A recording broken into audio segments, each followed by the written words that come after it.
Hey everybody, welcome back to Chortle Cast. I'm Jake, and with me as always, Steven, the Stream King, the Far Cry guy, the King of Thieves. We call him Steven. That's me. That's him. Hey guys, Hey. that's me. And Steven, I feel like I haven't seen you in a while. I invited you to my home, and you just didn't even want to come. Didn't even want to come see me, and I feel hurt. Anna doesn't get a lot of days off. That girl needed a break. I see how it is. He's throwing his wife under the bus. That's wow. I also needed a break from you. Oh, okay. I needed a break from you. That's you're funny enough. That's what my wife said. So maybe I'm the problem. This is Chortle Cast, the official podcast of Chortle Games, where we don't talk about Jake's problems, but we do. Well, sometimes we do. We literally did for like an hour 2 weeks ago. We don't always talk about Jake's problems and how Jake is the problem, but we usually talk about video games, TV shows, movies, anime, whatever the heck we want to talk about. And we got a great show for you this week. We're going to be talking about a lot of CD Projekt Red news because they're doing a lot of fun stuff. We had PAX West this weekend, so there's a little bit of action coming out of there. We're also going to talk about Destiny and their new Battle Pass season pass thing. So get excited about that if that's something you get excited about. And then we're going to catch up a little bit because Steven's been playing a lot of games. I've been watching a lot of stuff and playing Fire Emblem in between. So yeah, this is going to be a catch-up heavy day, I feel like. I'm loading it up with ketchup, you know what I mean? Yeah. We got to dip them fries into something, you know what I mean? And it's going to be ketchup. Steven, tell me what you've been... It's disgusting noise. That was pretty bad. There was an early day when the podcast, when me and Brody started to call this segment ketchup, and it was probably the second episode that we called it ketchup. I said, I should come up with like a video portion to put in right here that's just Brody on a white backdrop with a big bottle of ketchup, and he just squirts the whole thing out like on a plate. Never happened, but one day. It's still got to be Brody though. Like it can't be you or me at this point. It's got. That sounds like some kind of like street performance art. Like, people would watch and be like, what does it mean? Does it represent corporate America? And like corporate America is just squishing out this red paste on us and expecting the blood us to eat it. of the consumer. It's the blood of the consumer. All right, well, let's catch up first, Steven. What you've been playing? You got your new PC. We talked all last week about how you've just reached this whole new level of gamerhood. I am now Kanye West level of deity because I have a PC. Because he has a PC. You've been playing a little bit of Guild Wars. No, I've been playing a bit of Guild Wars, Jake. Let me tell you, it's a problem. I'm sorry. So it's been good being back on PC again. I still play console. Obviously, that's where pretty much all of my friends are, and I still see the need for my console, and I still enjoy my console, all that jazz. But it has been kind of like back to form with me being on PC again. Mm-hmm. Been just running a few games here and there to test the limits of my PC. I'm able to play Quantum Break on Ultra with 0 frame drops, issues, anything, and that's pretty cool. I was pretty impressed by that, so I guess I built well. But Guild Wars 2 was the first game that I ran because I figured what better game to test the CPU than an MMO where 30 plus people come together to fight giant elder dragons. People on screen doing tons of crazy things. That's not how the game always is, just to be clear. And I'll get to that in a second. But I've been playing Guild Wars 2 again, and I've talked in the past about how I hated what they did with the story, and that it was a flawed game. Mm-hmm. It's a flawed game. It is, and we're not going to get into why I didn't like the story. If you want me to talk about that, just anyone listening or watching, just at me in the Discord. We'll have a discussion about it because it's too much to talk about here. In the chat right now, he's probably there. He could probably at me in the chat. That is true. Take it away, Steven. That's when I say thanks, Steven, in the chat. Yeah. So I was huge into Guild Wars 1. That was my first big MMO. That was when I started as a PC gamer. Because before, I played RuneScape and like Star Wars Galactic Battlegrounds and other Star Wars games. But the first game that I really sunk my teeth into was Guild Wars 1. It was a fantastic game. I'm not going to talk about everything that was great about it here. Again, we don't have the time for that. Although, fun fact, my first open-ended paper in college, I wrote it on Guild Wars 1. No joke. Nice. Because it was like it was a paper that was supposed to be designed to explain a topic. So I was like, I'm playing a lot of Guild Wars. Let's do Guild Wars. So so Guild Wars 2, the thing, there are two key things that really just grabbed me and wouldn't let go when I started playing again. The first thing is the world. The world is so rich with lore and exploration opportunities and just mysteries and whatnot, that I find myself most of the time just walking around the world to see what I've missed, to find vistas and viewpoints. There are jumping puzzles in this game, which Guild Wars 2 you'll find as I'm talking probably, it actually started a lot of trends that we have today. Jumping puzzles being one of them. Guild Wars 2, I'm not going to say it was the first to do jumping puzzles, but at least in my experience, it popularized them. To where you could be walking around the world and then, for example, at one of the cities, Lion's Arch, it's the central hub in all of Tyria, that's the world, there's this waterfall. And this is just completely optional. I stumbled upon this back when I played at year 1. There's a waterfall, and I noticed that you could go into it. And so I went into it and slid down, nearly died, but I fell into just a pool. And when I swam back up, I realized, oh my gosh, I'm in a pirate cave. And suddenly I was exploring a lost pirate treasure cave that I just stumbled upon, that no one and nothing directed me to this place. I just found it. That game is filled to the brim with that kind of stuff. So without getting too much into the details about the world, it's just really fun to explore. There's just a lot of history to it. If you want more information on that, go watch the stream that I did of it this weekend. I waited for the Shatterer. I fought the Shatterer, Kralkatorek, the Elder Dragon, and that was fun. Hadn't done that in a while. It was me and 30 other people doing a giant world event and slaying a giant dragon. It was awesome. So the world obviously is one of those things, but the main thing that brings me back into the game is these are probably glaring too bad. I'm just gonna keep the glasses off. Is the character building. So when you create a character, you pick your race, obviously. There's humans, which all of my characters are humans because being invested in the first game, you can only play as humans, so I'm a human purist, not racist. I'm getting poor connection on Skype.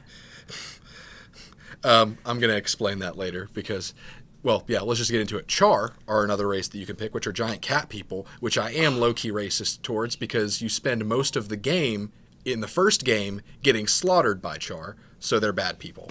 I would have been a Char, yeah. 100%.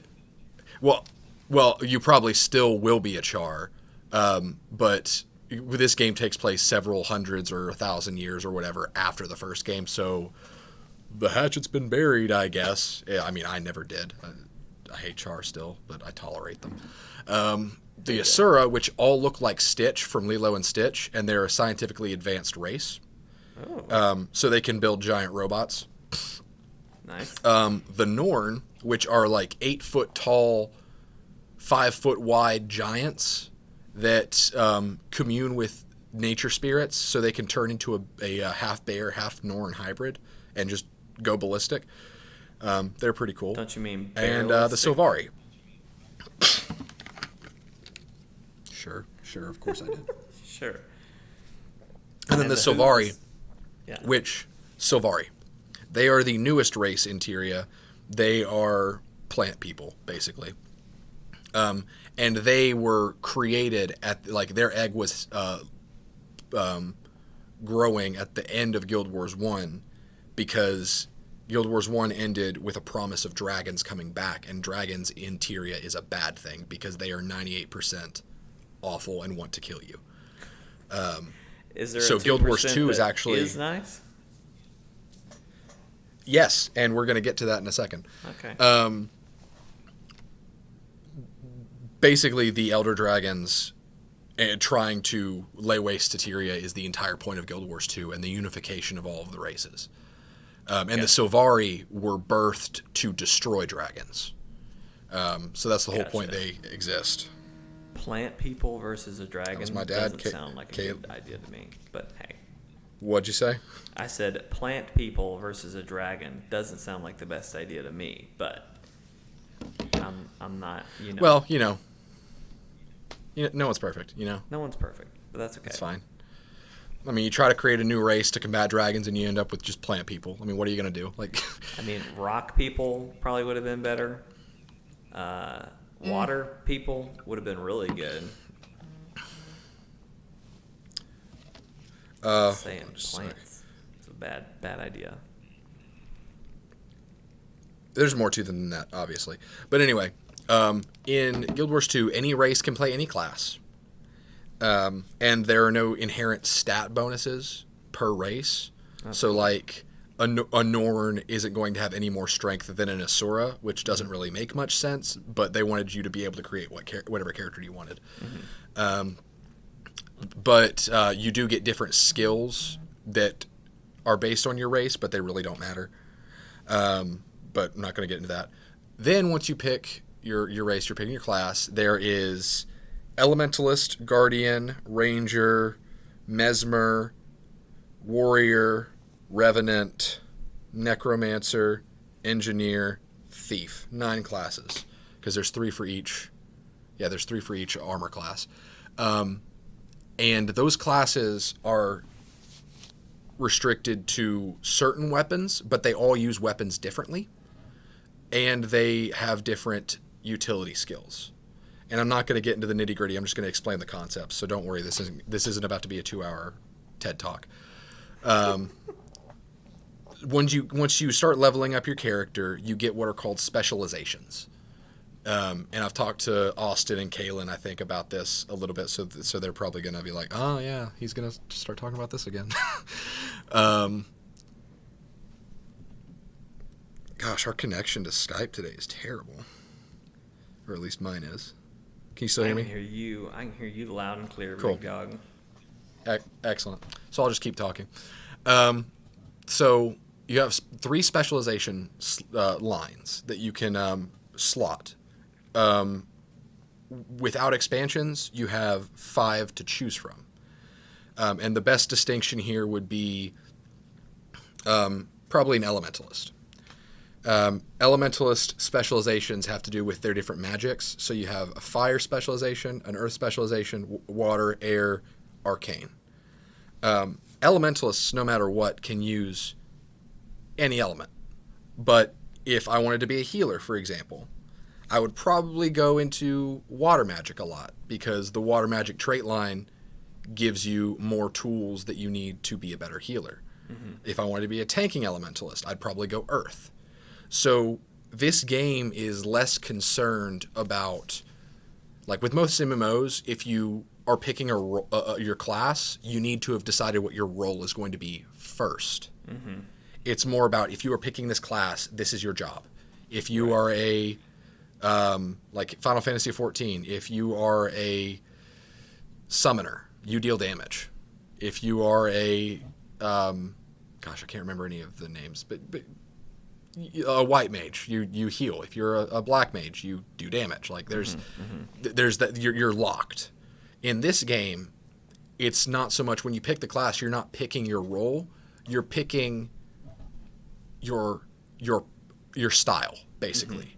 Because you can be a healer with most of these classes. You could be a tank with most of these classes, and so on. For example, I ran a tanking elementalist for a while that used a lot of earth magic, so that I was creating dust clouds around me so enemies were blind. So they would try to hit me, but they couldn't because they couldn't see me.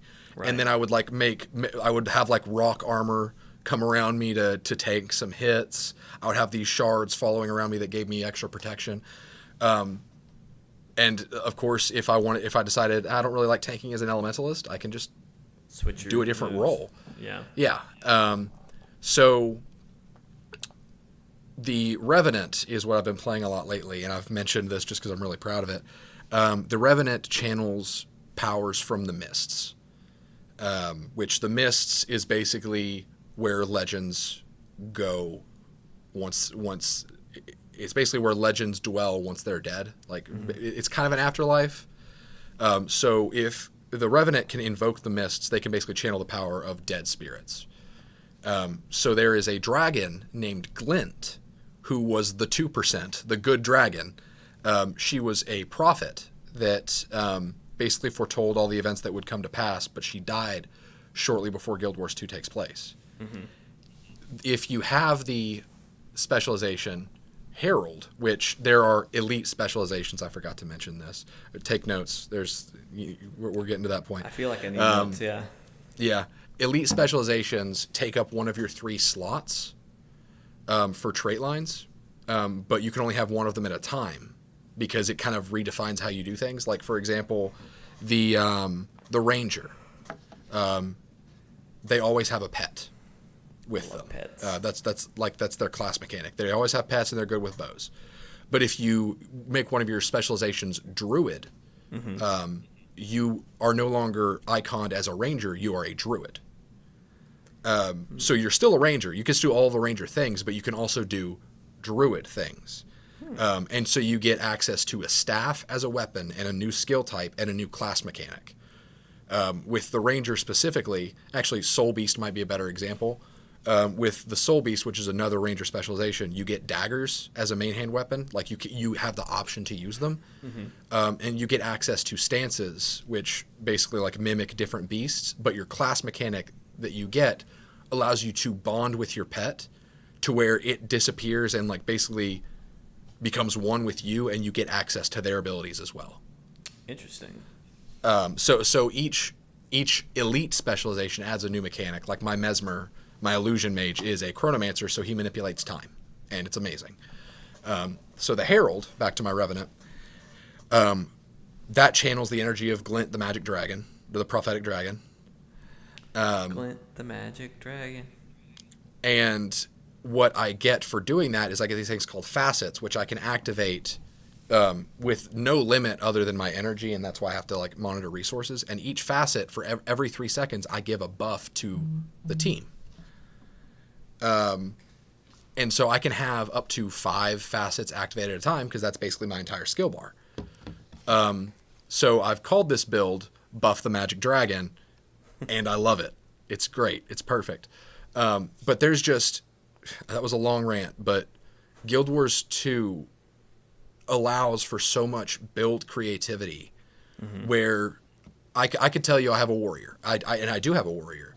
But my warrior does not use a single melee weapon. He uses a rifle to stay mid-range and deal high damage, but he does shouts and banners to give offensive support to the team. Like you're not restricted to any one concept. You could be an elementalist that conjures weapons to give to the team.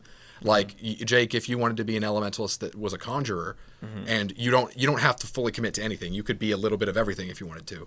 But you could make an ice bow appear on the ground for somebody, and they could pick it up and start using ice bow attacks. Or you could do it for yourself. And the cool thing about the weapons is how diverse they are. The Ranger uses the longbow, for example, as a standard, what you'd expect, high single target damage longbow that fires at a moderate rate with a long range. The Warrior uses the longbow as a means of dealing fire damage and conditions and firing more slowly. So it's more of an AoE weapon. The Mesmer uses the greatsword as a magical conduit to where they spin the blade around their hands and they shoot a chaotic energy beam out of it. So the greatsword is actually the Mesmer's longest range weapon. Well, okay. It's weird. That's cool. Yeah, and Yeah, and the staff, for example, for casters is going to be like their main big magic weapon, but the Revenant can use the staff like a monk, like kung fu style, spin around like a bow staff. So it's really creative with how it takes weapon approaches and class and role approaches to each class, to where, like, Jake, if I get you into this game, I've already picked what you're going to be because I know you're going to love it, and I'm going to tell you what it is right now. So, and if you guys can't tell, I'm trying to convince Jake to play this game. That's why I'm doing this, because I need people to play it with. It's free on Mac, right? You said it is free no matter what. It's like you can. Last I heard, the game is free to download, but the expansions are not. But they just made it to where if you buy the second expansion, you get the first one for free.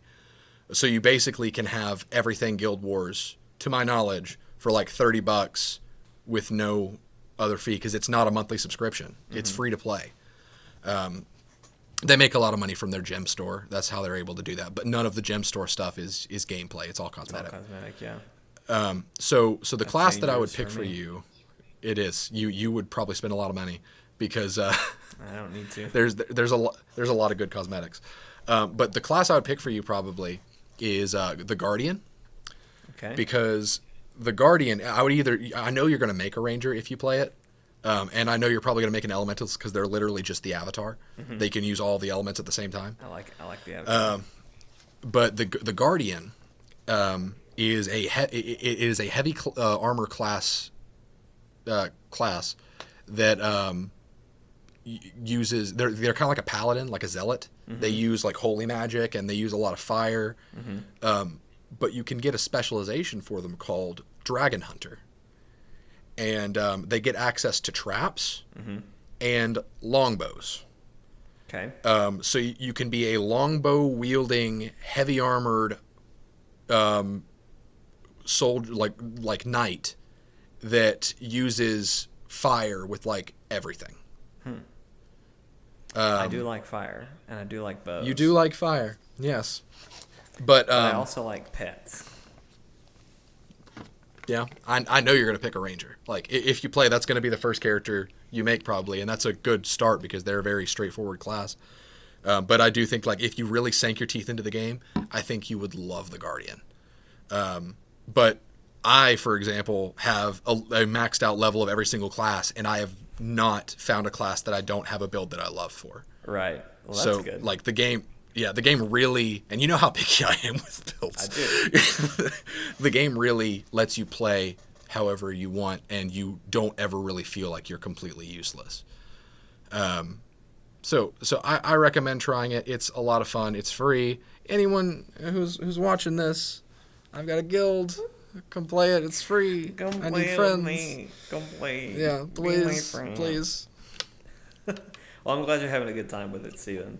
I'll give you a chance to take a breath since you just did a lot of talking there, and I'll go ahead and talk about what I've been watching. I've been watching Carnival Row this week. I've been playing a lot of Fire Emblem, but I'm not going to get into that because probably in a few weeks we'll have a spoiler cast for Fire Emblem. I feel like because there's a lot of things we just want to talk through. But anyway, yes. Carnival Row. This is that show with Orlando Bloom. It's on Amazon Prime. Orlando Bloom and Cara Delevingne. How do you say her last name? Cara Delevingne. Delevingne. See, that was close. But anyway, it's like a mystery show. It's fantasy, kind of steampunk. It's fancy. It is. That's a funny descriptor. I mean, there's like trolls and centaurs and fairy people, which is fae, which are kind of the key element of the show, and it's really good. Orlando Bloom plays this inspector who's hunting someone who's killing fae folk, and then Cara Delevingne plays a fae who is just kind of trying to survive in the city, and you can tell from the trailers that they are a love interest. They knew each other during a war between. It's confusing to me. The Fae folk are pretty much just kind of under the whim of the humans, even though there's technically more of the fantasy monster like creatures than there are humans. It seems like, but they were warring with some other faction of humans, and Orlando Bloom's factions of humans decided to side with the Fae folk. Anyway, they met in war and fell in love and all this and that. So, but it's really, really good. Reading some reviews before I started watching it, a lot of people's critique was there are probably too many plot lines, is what they kind of nicked it for. Anyone who's watched Game of Thrones, you may kind of, or Game of Thrones has a lot of plot lines that are just, especially in the early seasons, there's so many plot lines, but then towards the end of the seasons, there's not that many because they've all kind of died off. This starts the opposite. Like, you start the show and you understand, like, okay, there's Orlando Bloom and there's Clara Delevingne. Got it. Roger that. And then, like, everybody they interact with, suddenly that's a plot line. So, like, there's this one character who I really feel bad that I can't think of. I've finished the show, and I can't tell you what the correct term for this type of people are, but all I can remember is pucks, which is like a derogatory term for them. So I apologize, but it's like these horned people. They're not necessarily like ogres or anything. They're like half goat. What are half goat men? What are those? Fawn. Okay, I'm gonna say fawn. I don't think that's right, but anyway, it's fawn. Well, no. Like I know that is right for what you and I are talking about, but I don't think they ever call them that in the show. Which half is the goat? He's goats from the leg down, and they've got horns on their heads. So yes, you're right. It should be a fawn. So like Mr. Tumnus from Narnia. Yes. Okay, he is a fawn. Yes, I agree with you, Stephen. You are right. I'm just saying I don't know that they ever called them that in the show. Right. So I don't know if that's what they're going for, but I'm just going to say that because I don't want to. I know the other term was supposed to be derogatory, so I'm not going to say that. We're going to get commented like, "That's way worse." Oh no, I'm not a fawn. Anyway, there's this fawn character. We'll go with that. Who is working for he's basically like the prime minister or whatever in the city. He's called the chancellor. And he was working for him, and he loses his son. Like the son of the chancellor gets kidnapped under this goat man's watch. And goat man's probably just as derogatory, but you know what I'm trying to say. And so the chancellor fires him. And so there's not a lot of opportunities for these people. So he basically becomes homeless. Well, you see that moment, and you're just like, cool, check, done. That is a moment that just happened. That does not matter. We continue to follow what that guy does for the rest of the show. And pretty much there are several moments like that where there's this kind of sounds like the Deep from The Boys. Yeah, exactly. There's a lot of just one-off character moments that you think, oh, that was a thing that happened. But then we follow that to its fruition, which is great because there's a great arc for that fawn. He goes and has this whole experience, and it's not a good experience. It's a real dark experience, but it comes back and is important in the end. Right. Anyway, it's really, really good. I liked it. I liked it a whole lot. It has a lot of neat messages about racism, and it has a lot of good commentary on that sort of stuff. So it's really, really good. I like it. And I thought Orlando Bloom is awesome. Clara Delevingne, I feel like her character kind of got the short end of the stick. I don't really know what she's supposed to be or do. His purpose is very clear, but she's just kind of there, and I don't really know. She's struggling with stuff, and she's trying to figure her purpose in the world out. But I don't know. Hers is a little bit harder to follow and get behind. But anyway, it's really good. I highly recommend it, especially if you have Amazon Prime, or if you have if you have Amazon Prime, you have Amazon Prime Video. So go watch it. It's great. Only 8 episodes. Cara Delevingne. What did I say? A different thing every time you said her name. Pretty much. I just say. I mean, I don't care. Like the only thing I think of her is actually a quote from you about you were talking about Valerian City of a Thousand Planets. Yep. And Great you were movie. like, "What's that sci-fi movie with the two ugliest pretty people?" They're both. And I immediately knew. I forget the guy's name. Do you remember the guy's name? Dane DeHaan. Yeah. They're both, and it hit me. I was watching a trailer for the movie, and I was just like, he's very handsome, and she's very pretty. But, like, if you squint your eyes just right, they're not. They look weird. They look weird. Like, they have weird faces. They have a very unique, it would be a better way to put it, but they have a very unique appearance.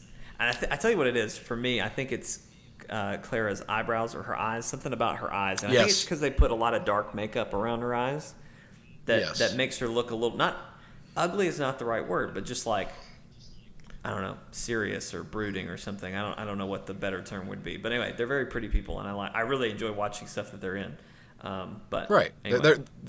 like Dane DeHaan, I loved him in Chronicle, for example. He's a good actor, but just I just laugh whenever I think of that because it's like That's a great quote from Jake. they're not ugly, but I get it. Like I understand. I know what you mean. I know what you mean exactly. Yeah, but anyway, I've been watching that. It's a lot of fun. Been enjoying Fire Emblem in my other brief moments. I'm almost done with Fire Emblem. I'm really close. I finally beat it after pulling off the throttle a little bit for a couple weeks. I finally beat it. See, you pulled off the throttle. I'm like hitting the throttle. I'm going full force into the throttle because I'm trying to get to the end. Yep. I've loved it. I've had a great time with it, but I'm starting to dwane on it, and I want to go to other things, but I know if I don't beat it right now, I will never beat it. Yeah. Well, let me tell you something that you should probably wait to move on to, and that's Control. Yep. Talk to me about Control. Steven streamed a little bit. Is that too soon? Were you done with the Fire Emblem? I was looking for the perfect way to segue, and you just nailed it. So, tell us about Control, Steven. And then I ruined it by asking. So Control is the newest game by Remedy. They did the. You've been playing a lot of Remedy games out of nowhere. Because you had Quantum Break come up. There's a reason for that. Control. Well, Control is honestly mainly the reason, but there's another reason. But we'll get into that another time. So Remedy did, I believe they made Max Payne. I'm not positive. I know Rockstar did Max Payne 3, but Remedy did the first two. Then they did Alan Wake, which I love. Then they did Quantum Break, which has been my my graphic gauge, my graphics capability gauge for my PC. And then they did Control. Control's the newest one. Remedy has always been this developer that really gracefully blends the elements of gameplay and storytelling together without either of them being sacrificed. Like, playing a Remedy game feels like you're playing a quote-unquote story-driven game. But it doesn't feel like it's still fun to play. Like, there's good action. It's very cinematic, but the characters are very well developed, and the narrative is great. It's intriguing. Like, it's one of those games that, like, if you're looking for a single-player game, Remedy... There's some of the best, like, single-player story-driven game creators out there, in my opinion. But I'm super biased because of Alan Wake. They often do horror a lot. Well, I say a lot. Alan Wake and Control have been their main forays into horror, but that's been kind of their two most iconic, and they do really well at that. Without going into Alan Wake, because I feel like I can't talk about one and not the other. I'll try not to. Right. Control is a game where and it's hard to talk about the story because it's super vague. Right. It's super vague. I'm going to talk about it. I'm only like 3 or 4 hours in, so anyone who wants to go into Control completely blind, I honestly recommend it. but I won't be touching on. I'm basically just going to be explaining context, not so much spoilers, if that makes sense. So, Control is a game about a woman named Jessie Faden, I believe is her name, and she is looking for her brother. Her search takes her to a place called the Federal Bureau of Control. You enter the building and things are weird. That's the understatement of the year. Yeah, like you enter the building and there's basically no one there. Right. And you see these paintings and you see this janitor in a vision, and then you see that vision in a painting. Then you go to a room and you come back and that painting is now a hallway. Like this game loves to use paintings. Anna made the joke when we were live. It's like watching Blue's Clues, where you like blue skidoo we can too into a painting. Skidoo we can do. But it does that a lot. And immediately when I started playing the game, I probably said no fewer than like 4 times, I love this. I love this already. I hadn't fired a gun. I hadn't seen a character yet, but the world was so intriguing. Like I was walking around and I noticed patterns in paintings. Like I thought I saw a painting that I'd seen before I went in that hallway where the janitor was. And then I saw that same painting later on, but I thought it was flipped. So I was like, oh gosh, is this like an upside down kind of thing where I'm on the other side? Like it just perfectly lends itself to like you walking through this facility with all these questions and just speculating to such a way to where you're both terrified and intrigued and you just want to keep going, you know? So to get a little bit further, I'm going to explain context, and then I'm going to explain my thoughts on the game as a whole. The Federal Bureau of Control is an organization that observes, monitors, and contains these things called objects of... Yes. Technically. These things called objects of power. Or OOPS, as Dr. Darling calls them. But I'll talk about him in a minute. Which, if you are familiar with SCP, Secure, Contain, Protect, I think is what it is. The SCP Containment Breach, the online community with all of the different supernatural beings. This game is SCP. It is as SCP as anything has ever been. To where, like, there is a phone that is an object of power. That its supernatural quirk is that it can talk to the dead. It can reach to the other side. There is another one that's like a floppy disk that has telekinesis. That's how you get telekinesis, is you find the floppy disk and you take its power. It's weird. It's so weird. I'm sorry. So do you have to, like, are you carrying around the floppy disk, or did you just get... No. Okay. You just get the power because you are the quote unquote, and this is, I guess, kind of spoilery, not really, because it happens like immediately. Jesse becomes the de facto director of the FBC. I have this hilarious vision of, like, you're Jesse, and you've got, like, this old style phone, like, strapped to your back. You got a floppy disk in your pocket. Like, I've got a landline over here that I can pick up and call my dead grandmother. And somebody's like, "Why are you carrying a floppy disk?" It's like, don't ask. Like, I just. And then I just go, "I'm the director of the FBC. Why wouldn't I carry this?" Oh wow. Okay, all right. I'm sorry. Anyway, so you just get the abilities, and as you go deeper into the facility, you do see other people, and you find out that the bureau is under attack by this entity called the Hiss. Right. And so the game is basically about you delving deeper into the bureau, learning about their secrets, finding more objects of power, looking for your brother, all that kind of stuff. But here's the problem. it took me probably 2 hours to get to the point where I knew why I was doing anything.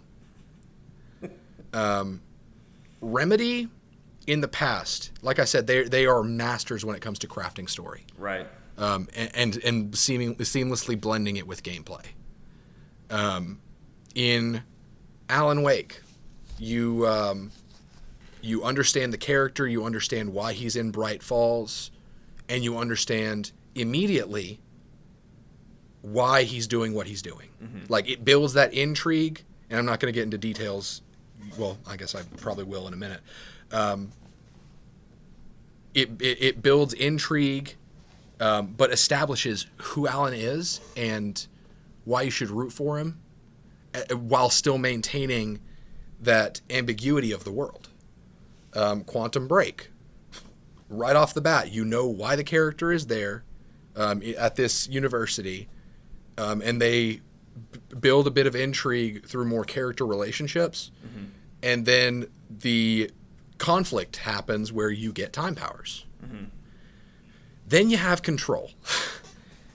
You walk into a facility, you have no idea what in the heck is anything and why it is.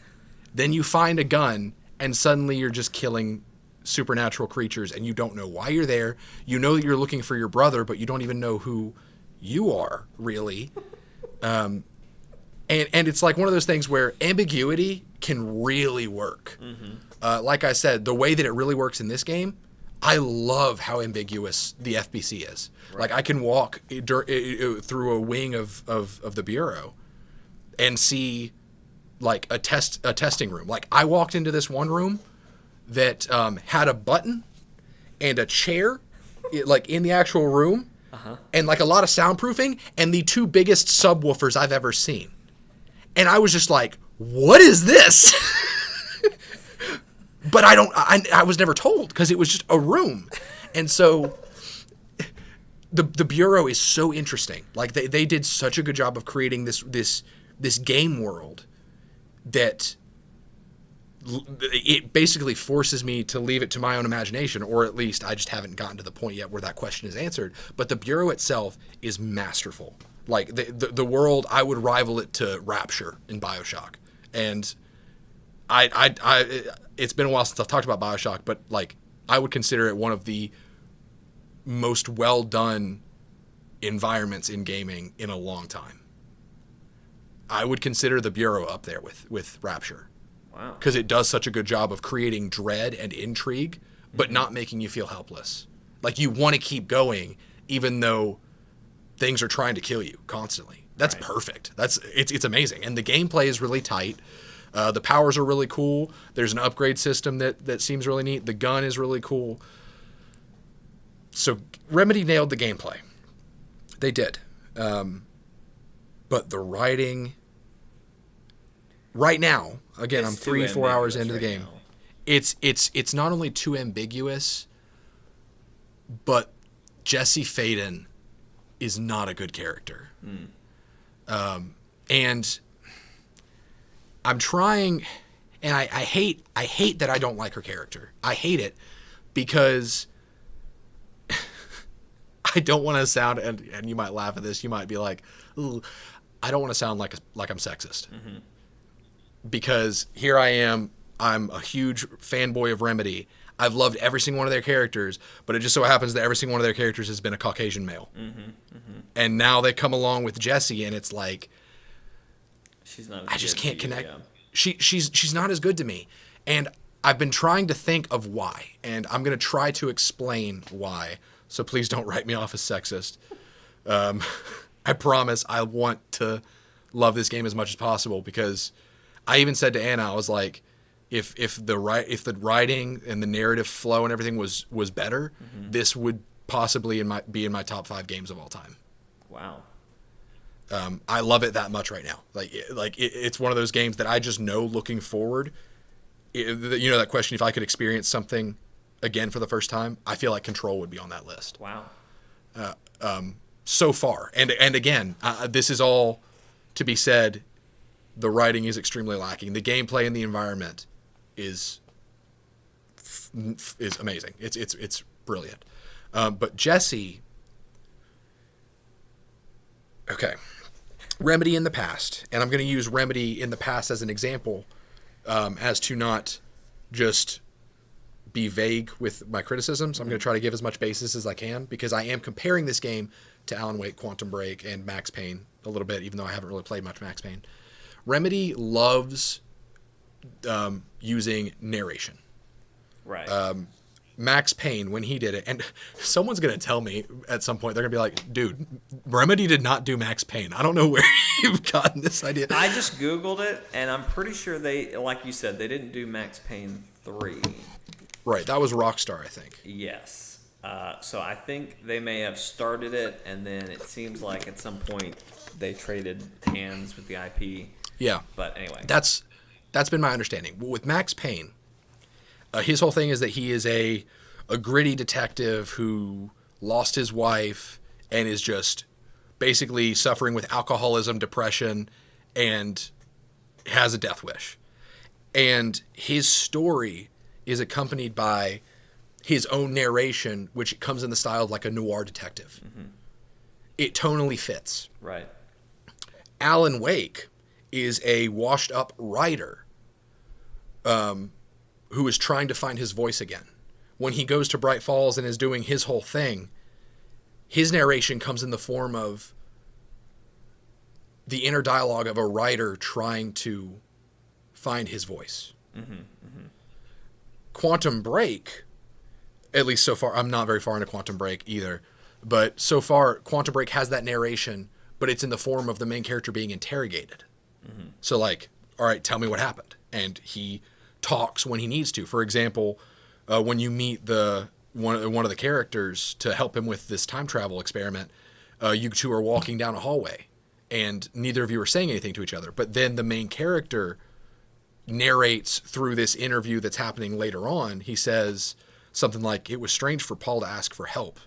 I'd never known him to be someone that took handouts, so I knew that this was serious." Mm. So right there, you've got context. Like, that immediately heightens the story without being overly exposited. Mm-hmm.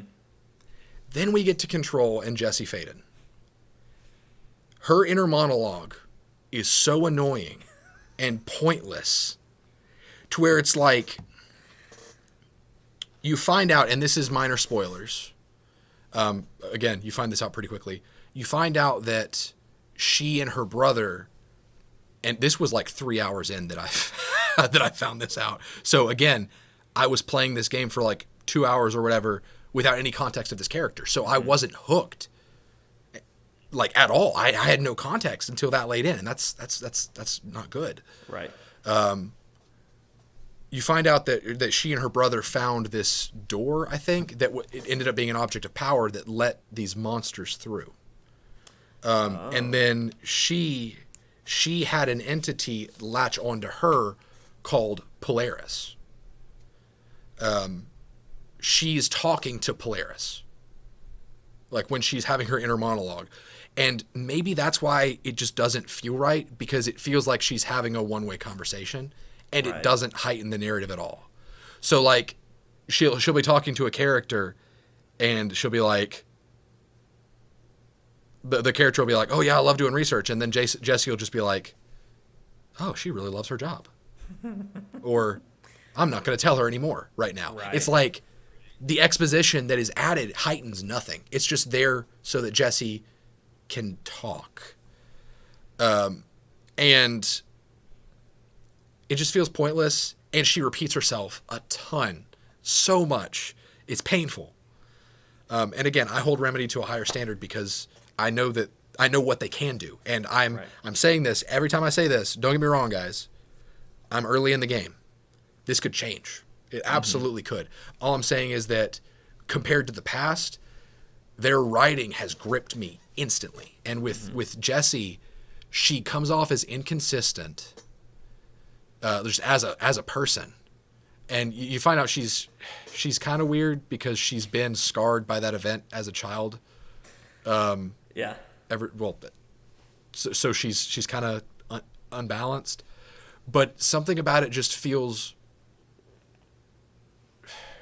weird. Like, it feels like they tried to make her sassy at parts, and it doesn't fit. Gotcha. If that makes sense. It's almost like, and maybe this will work in the long run. I actually did an essay a while ago about the proper way to use narrative perspective in video games. Crisis was my example. There are the three types. There's the Crisis 1, which is where you are playing as a character who doesn't talk much. They only talk in necessary moments to keep the flow of the narrative, so that you can more so put yourself in the character. Then there's the Crisis 2 approach, which your character says absolutely nothing, and you just let the world and its events unfold around you. That worked really well in Crisis 2 because it was the Battle of New York, and it was massive. So that worked pretty well because there was enough story around you to not need the character. You felt like you were there. And then there's the Crisis 3 approach, where the character you're playing as talks a lot, has a lot of personality, and is a key point in moving the narrative forward. And I think that what they could be going for is kind of a Crisis 1 or 2 approach, where they want you to see yourself in Jessie. Like, basically use her as the catalyst to get you in the Bureau, to where the world around you and how it moves can be all the story you need, and you're more drawn in by the fact that you were there as Jessie, not so much Jessie being there and her actual struggles. Gotcha. But it feels like they only half did that, because she talks a lot, she's inconsistent, and she clearly has a backstory that has purpose. But it has just not sat well with me yet. I just don't like her as a character. But the game, and again, this is all being said, I love the game. I think it's fantastic. And I found out, and I'm not going to go into detail here because I've been talking for a long time again. Sorry, I'm in a talking mood. Control, minor spoilers, but I'm not going to say how. So this is something that a lot of people actually already assumed. Control is a sequel to Alan Wake. They kind of did. They did an approach like with, you know, what Shyamalan did with Split, how it was a undercover sequel to Unbreakable. That's what they did here. Now let me take a drink of water. My throat's dry. Wow, Steven, so we'll drink of water. This episode is sponsored to you by water. Water. So Alan Wake is kind of like a Stephen King style story that takes place in a small town in the mountains. Right. That's all I'm going to say. There's supernatural stuff that happens.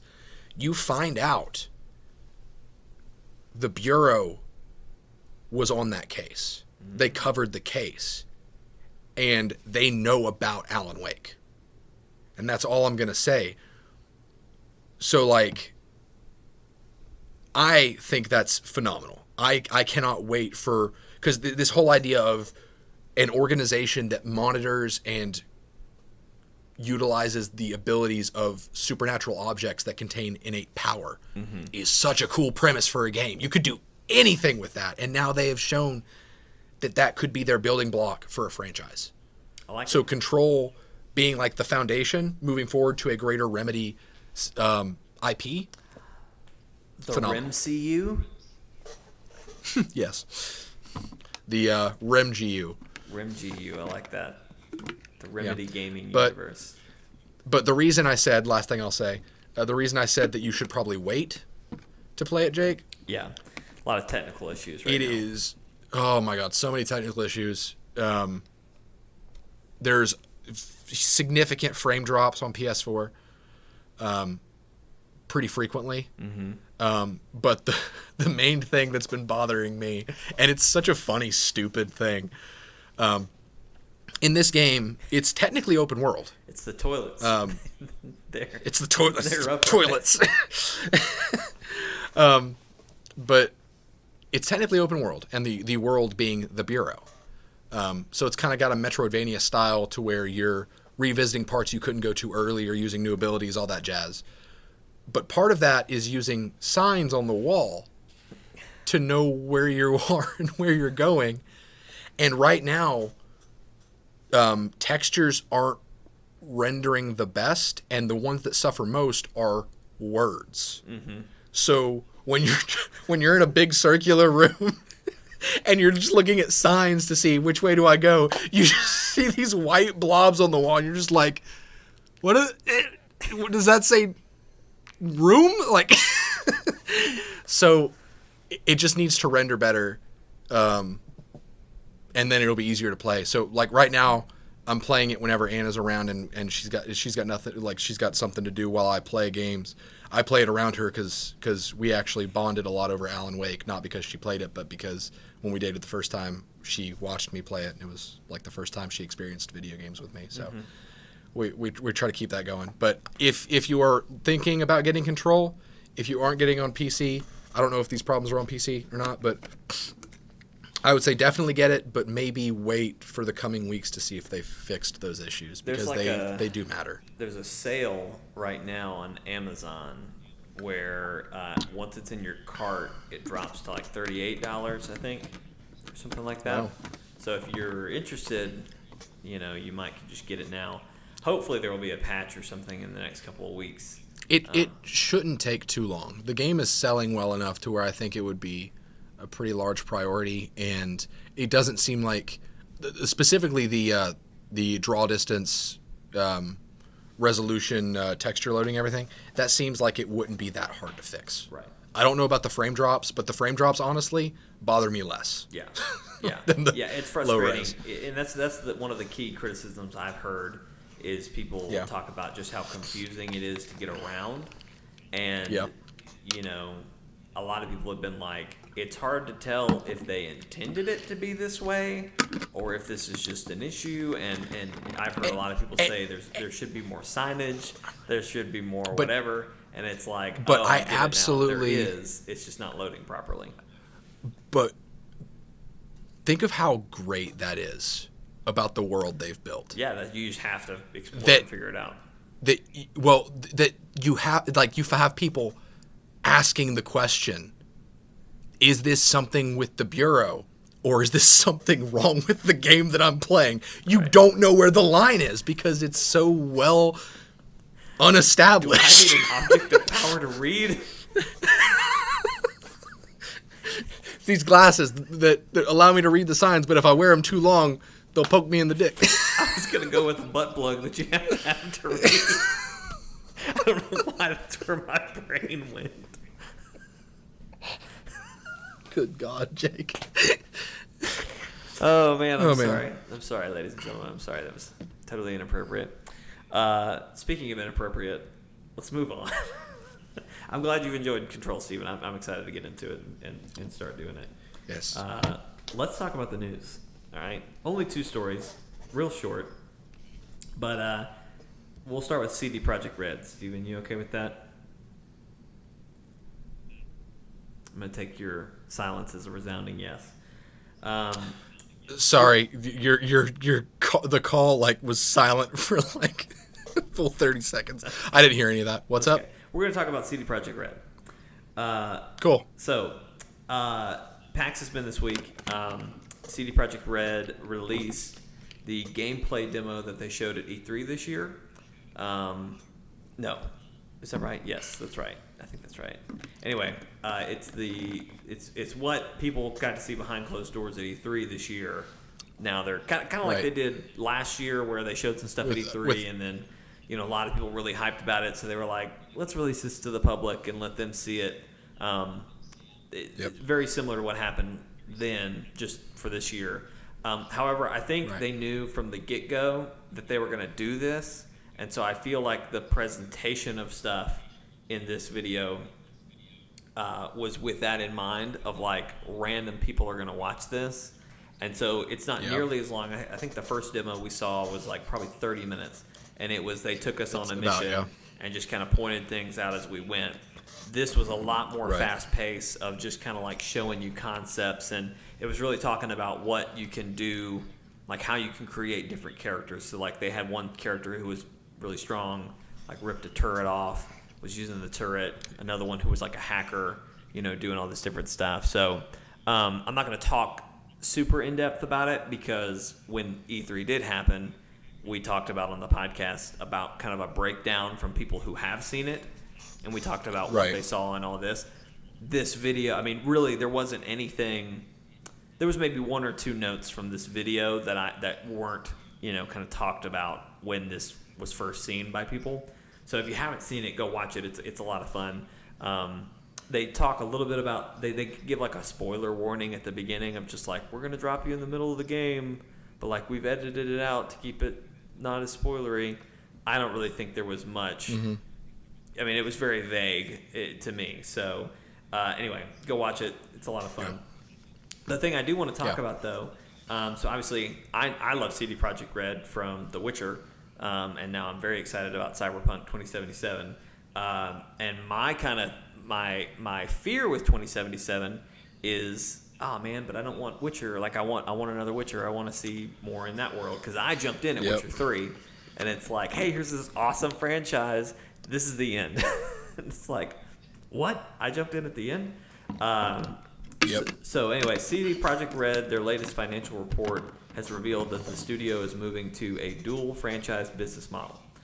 So basically, they're going to be supporting The Witcher and CD Projekt Red. Now, Cyberpunk. So what did I say? I said I did. CD Projekt Red. Cyberpunk. Yeah. Cyberpunk Project Red. I'm just kidding. Cyberpunk 2077. They're going to be supporting both of those. Now, a lot of people, their initial thought is, oh man, Witcher 4. It's happening. Confirmed. Whatever. I hope that, yes, we will see another Witcher game. I don't know if it'll be Geralt. I don't know if, I don't know what to really expect. But also, I kind of wonder if this is like, oh, hey, look, Gwent is going to continue to be supported by a separate team. Like, I'm sure that team will probably handle Gwent, but I do think they are going to probably be making a new Witcher game. But, everybody... They'll probably make a Witcher game that feels different from the Geralt Witcher games. I feel like the next Witcher game is going to be very much like Cyberpunk 2077. And what I mean by that is create your Witcher. And which would be amazing. And so you are, what I would think, if this is just me, and what little I do know about the Witcher's mythology, I would send it back in time and let, like, when Witchers were, like, really needed, and not that they're not needed or whatever, but like when there were a bunch of Witchers around, kind of like in Geralt's story, he's like one of the last remaining, Witchers in the world. So go back to when there were tons of Witchers around and there were monsters everywhere. Create a Witcher, build your Witcher how you want, or maybe they let you be a sorceress. I don't know, whatever. That could be. I feel like that's the next Witcher game we're gonna see. But I don't. Who knows? But anyway, so calm down. We don't know that this means Witcher 4. But the other exciting thing, and we've already kind of got bits and pieces of this, but Cyberpunk, this is a new thing. Like, this is not... We're going to have Cyberpunk 2077, and it's going to keep growing. Like, they've already talked about, we've heard rumors of a multiplayer portion of the game, or, like, offshoot of the game. There's, like, I know it was based off of a board game, but, like, there's another board game based on the game coming out. So, like... A board game based on the video game based on the board game? Exactly. Oh my god. They are really, really diving in to what Cyberpunk is and what Cyberpunk's going to be doing. So anyway, that's just really cool. And I wanted to talk about it because that's exciting to me. So there you go. Steven, are you excited for Cyberpunk? I know you didn't watch the new gameplay. See, my thing is I've got enough that I'm hyped on right now. And, like, Cyberpunk is one of those games because of all the other games that are between me and it. Mm-hmm. It's going to be here before I know it. And so I'm like, just do what I did with Control. Just dive in. Don't look up. Don't, like, make the mistake of looking up trailers because then I won't stop, Mm-hmm. And so, like, I'm going to... And I'm not against, like, someone being like, hey, Steven, watch this. You'd think it was really cool. I'll do that. But, like, I'm not actively seeking information because I know I'm going to buy it. Right. Like, it's a day one for me. But it's just a matter of, like, not wanting to overhype myself. You know? Right. Well, I think you'll really enjoy it. I think you'll enjoy making a build that you like. Because they talked a lot about, like, when you start the game, you pick a backstory. And so there's like 3 different backstories. So I think you're really going to enjoy it. I'm excited to get it, and it's just, it can't come soon enough. Yep. Speaking of things that you're excited for, Steven, let's talk about Destiny 2. You know what? Shadow You know what can come soon enough? So let's talk about Shadowkeep. And Steven, you said before we started recording, you said the more you hear about Shadowkeep, the less excited you get for it. Yeah, because they're just turning Destiny. They're turning Destiny into an experience where they just. It's going to be an inconsistent experience, and that's not what I'm looking for. Yeah. I hope they can figure it out and make it something that they want and that their players want. But I feel like they're changing a lot of things really fast, and I wonder if that's going to bite them in the butt later. But they are diving balls deep into modernizing it to how games are right now, and it felt inevitable, but that doesn't make it feel any less wrong. Right. Well, so let's dive in. So the biggest news that's kind of come up this week, that we had a bunch of write-ups from Luke Smith, and we've talked about those and kind of our frustrations, Steven and I. But one of the things was, how, they're going to be changing seasons and how that works. And, there will be a kind of like the annual pass was you bought it and then you got 3 seasons of content or whatever. You can now buy the next seasons are going to be piecemeal. Obviously, there is a way you can get them all 3 at once if you want, but it's trying to be a lot more selective. But what they've added on top of this is a season pass, like a battle pass. I don't know if it was made popular by Fortnite, but it was one of the first places to really, kind of that it popularized by Fortnite maybe would be the better word. That's a better way to put it, yeah. But anyway, they've basically introduced this new season pass system. So I've only watched videos on this, and I'm still a little confused how it's going to work. So I'm just going to kind of read this. I'm reading a write-up from Polygon. It was written up by Ryan Gilliam. So he lists a bunch of new things that are coming with Shadowkeep, but like I said, we already talked about a lot of it. So I'm just going to kind of read the portion on Shadow Pass. Shadow Pass. That would have been a better name for it. The season. It would have. The Season Pass is a new idea to Destiny, but similar to Battle Passes in other games, where players can earn rewards on a free and premium track depending on whether they own a season or not. Each season is going to come with 100 ranks, and the experience players earn can max levels and count towards their pass. Free players can earn some powerful items and rewards through the Season Pass, but the real goodies come with a $10 price tag. So yeah, kind of the same thing. There's a free track and a paid track. Season Pass owners get access to the new season activity, the Vex offense, which includes. Now, hang on. This is where I'm confused and this is why they need a better name for this, because we've got seasons, right? Like the next big season. Right. Or we've had Season of Opulence just finished. The next one's Season of Undying. Season of Undying. It's unclear to me if I Jake get the Season of Undying, which I think is, I don't really know how. I know the battle or the annual pass last year to get all 3 of them was like $30. Right. Yep. If I, Jake, get Season of the Undying for $10, and this Season Pass / Battle Pass is an addition, is that an additional $10? Do I get it if I buy the season? It's very confusing. So that's what I'm trying to figure out here. And I think it's an additional $10. That would make the most sense to me. But even in videos I watched, they've talked about how, because this is my confusion, because it makes sense of like, okay, yeah, you buy the season and you get all the new activities, and then you get this premium track on the Battle Pass. But like, how are there free? Like, there are free things on the Battle Pass. So like, do people who don't buy the season and therefore shouldn't have access to the new activities, do they have rewards that they're earning. Like, it's just very confusing. But let's get into some of the things that's going to happen. Season Pass owners get access to the new seasonal activity, the Vex Offensive, which will include 4 legendary weapon drops, additional weekly and daily bounties, additional weekly challenges with powerful rewards, a new weapon quest for an exotic bow, Leviathan's Breath. It's unclear if that is the new heavy bow. My money would be on it, but I kind of hope it's kind of a surprise bow. Like, it's not the heavy bow that we've been hearing about, but whatever. Right. Okay. All right. So that is what you get. Oh man. It still is confusing to me.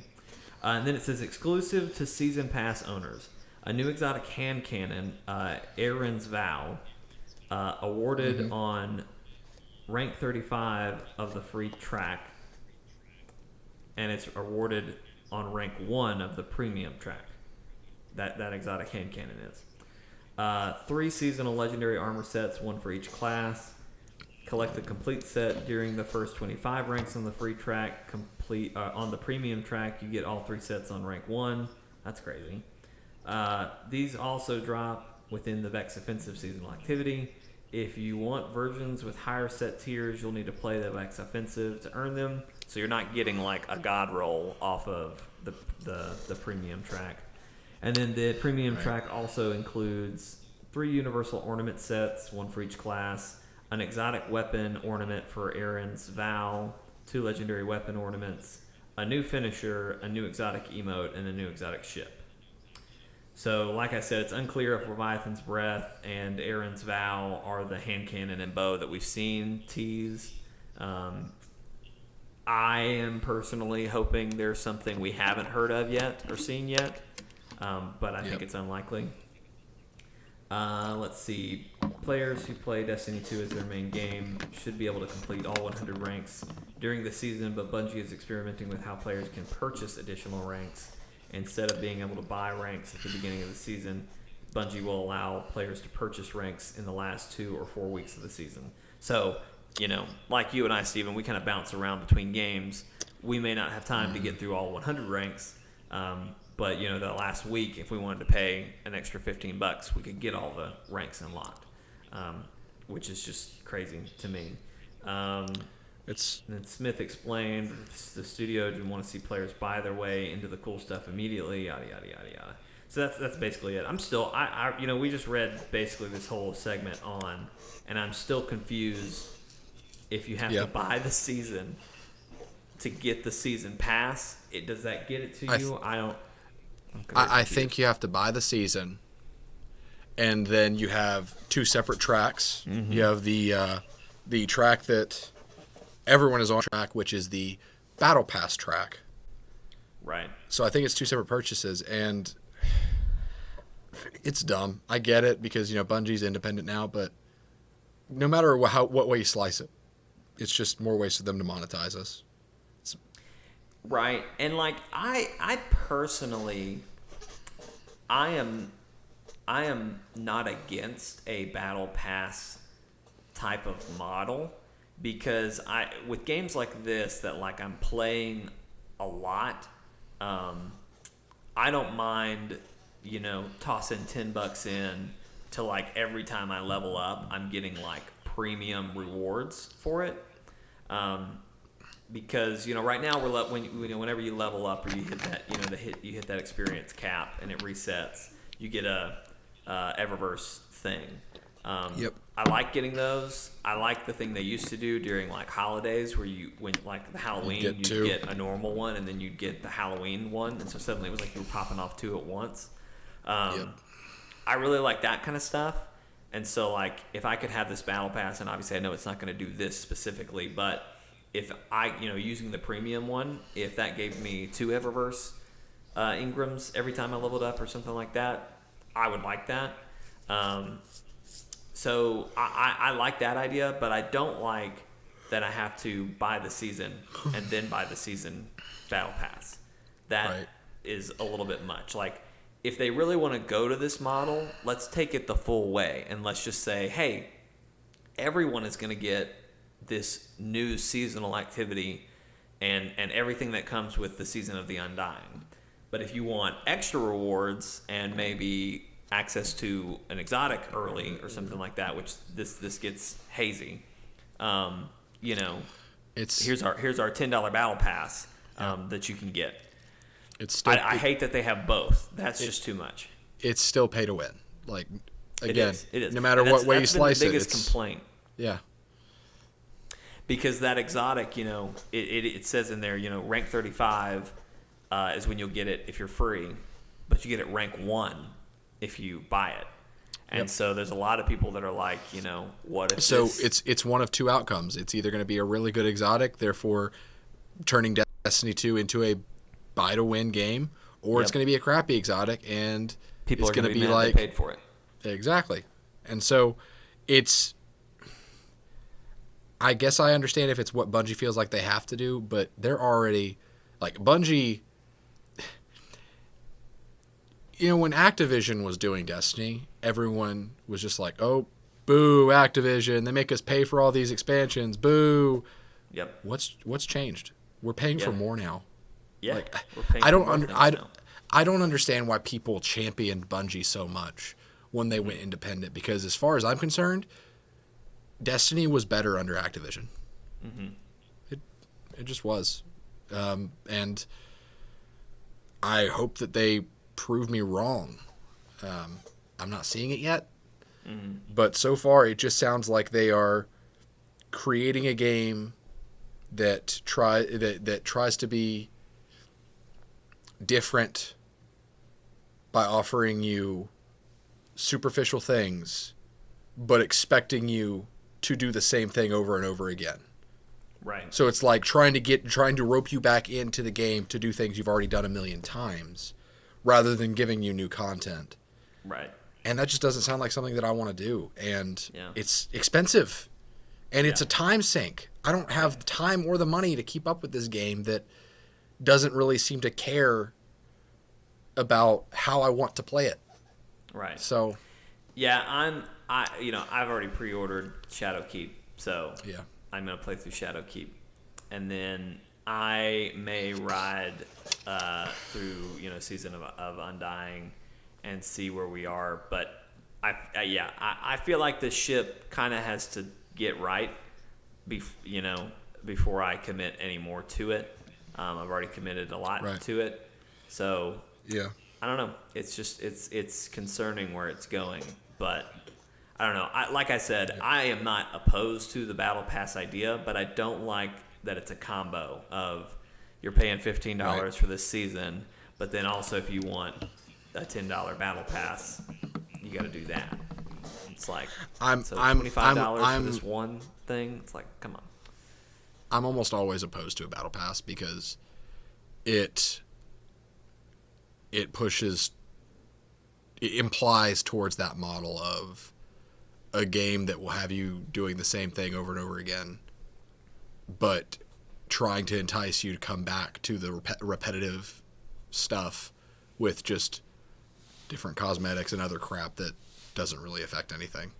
That's just been like what personifies a game that battle passes are in. And I didn't think that Destiny needed to be that, but I guess here we are. So Bungie thought it did. So here we are. Hey everybody, thanks for watching this episode of Chortle Cast. We do hope you've enjoyed it. If you did, there's a couple things you can do to help us out. Number one, you can stop yawning, Steven. I'll yawn if I want. It's Sunday. Number one, you can, if you're watching us on YouTube, you're already at chortlegames.com. You can like this video, share it with your friends, leave us a comment, let us know what you thought about these topics.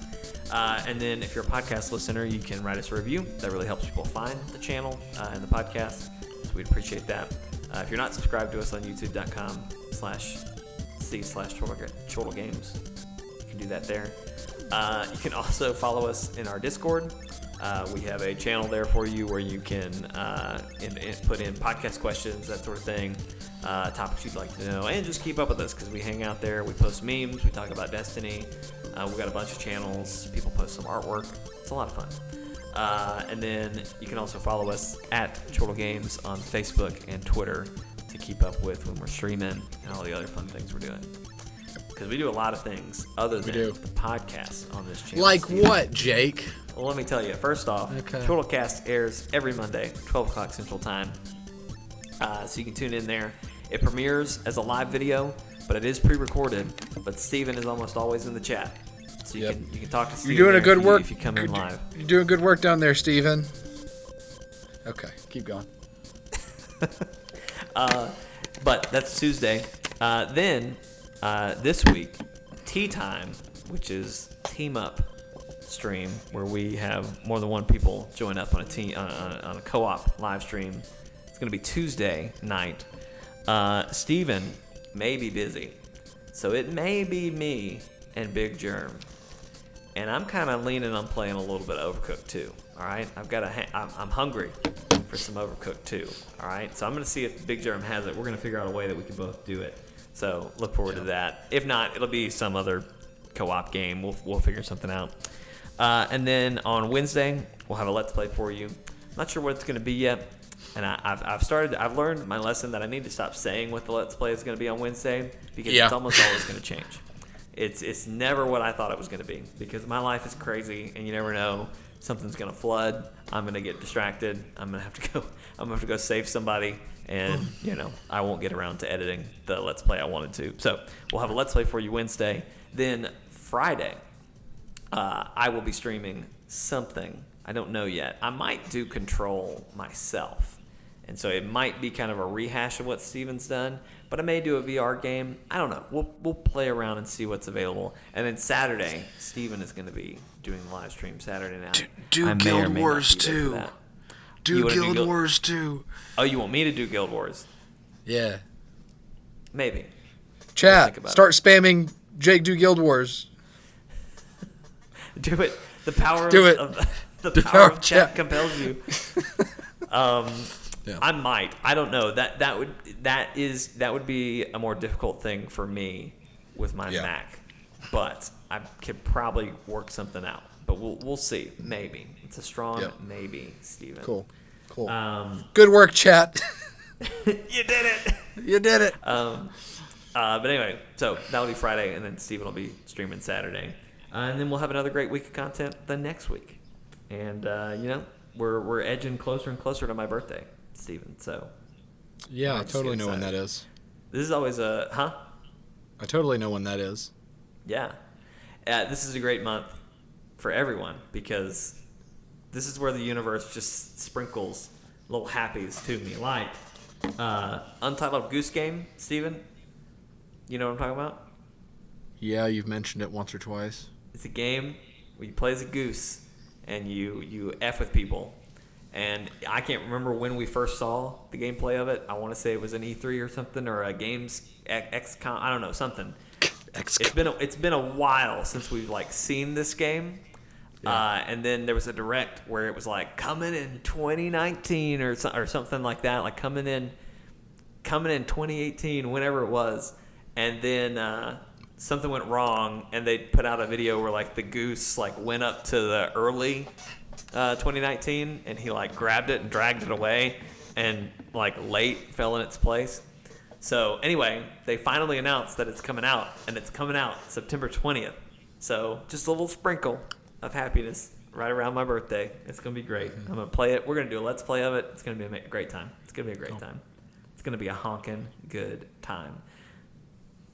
That's good. I'm just glad that August is over. It's the most useless month in the entire year. It really kind of is a weird place, because school starts back, but it doesn't really start back till the end of August, and so it's still summer, but it's not really summer. It's just another month of hot weather.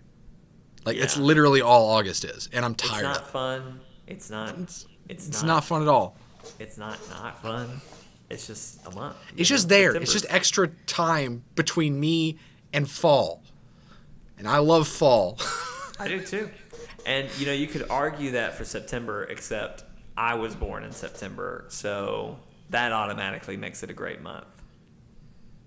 And the universe, like I said, sprinkles little happies throughout the month for us. So y'all can all just enjoy the sprinkles of happy that come from me being born in this month. Cool. But anyway, Steven, thanks for joining us. Yep, Everyone else, as thank always. you for hanging out. We will see you Yep. next time. Tuesday, Overcooked. Me and Big Germ. It's going to be great. Maybe. Maybe. Bye.